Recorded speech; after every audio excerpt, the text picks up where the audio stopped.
Here's something we can all agree on. Liberty is a wonderful thing. The American Constitution says so, right in the preamble. The framers established the Constitution to secure the blessings of liberty. So why doesn't that offer a clear answer to most of the constitutional questions that face America today? Aren't lawmakers who swear to uphold the Constitution obliged by their oaths to vote for liberty? The problem is that liberty, like equality or justice, is a complicated idea that means different things to different people. Consider, for instance, one simple question. Whom do we want liberty from? Well, we want liberty from a tyrannical government. That's why we have a Bill of Rights. And that's why the Constitution was designed to impose powerful constraints on the federal government and eventually state governments. But we also want liberty from foreign tyrants, right? What's the point of having a government that won't oppress us if it can't protect us from foreign invaders who would oppress us even more? That's why the preamble also says the Constitution is set up to provide for the common defense. Yet to protect ourselves against foreign tyranny, we may need to restrict domestic liberty. At the very least, the government has to impose taxes to pay for the military. Throughout American history, the government has also been seen as having the power to draft men to fight in wars. That's certainly a restriction on individual liberty, but it's long been seen as consistent with the Constitution. We can see other examples too. The Fourth Amendment bans unreasonable searches and seizures. That's a powerful protection for liberty. But it doesn't ban all searches and seizures. Reasonable ones are allowed. That's in part so the law can better protect us from criminals intruding on our liberty.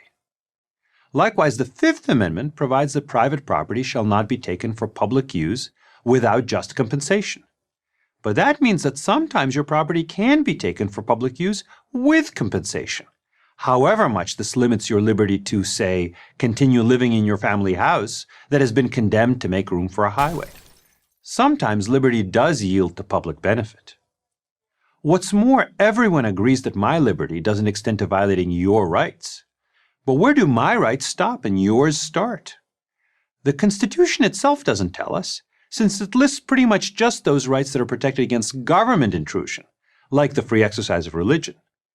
People disagree about what rights should be protected from supposed intrusion by others, for instance by employers, or by large businesses that might try to stifle competition. So what do we do about this? How do we resolve all these hard questions about liberty? First, the framers of the Constitution explicitly protected certain liberties, such as the freedom of speech and the right to keep and bear arms. Second, the framers gave the courts a major role in defining the scope of those liberties.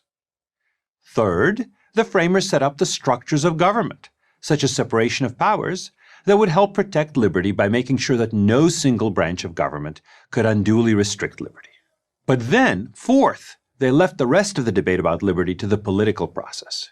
Indeed, even the gravest violation of basic natural liberty in American history, slavery, was ultimately abolished by the political process, as well as, of course, by the Civil War, which was started and conducted by elected officials. The framers also believed that most decisions in people's lives would not and should not be made by the government. They should be made by ordinary people. Which job to take, which business to start, whom to associate with, how much to sell or buy things for, and innumerable other choices. The American experience has been that we are on balance richer, safer, and freer when those decisions are made outside the government by individuals pursuing their own dreams and their own self-interest. But when it came to most tough questions about what restrictions on liberty are necessary, outside those walled off by the Constitution, the framers left those questions to be decided by the democratic process.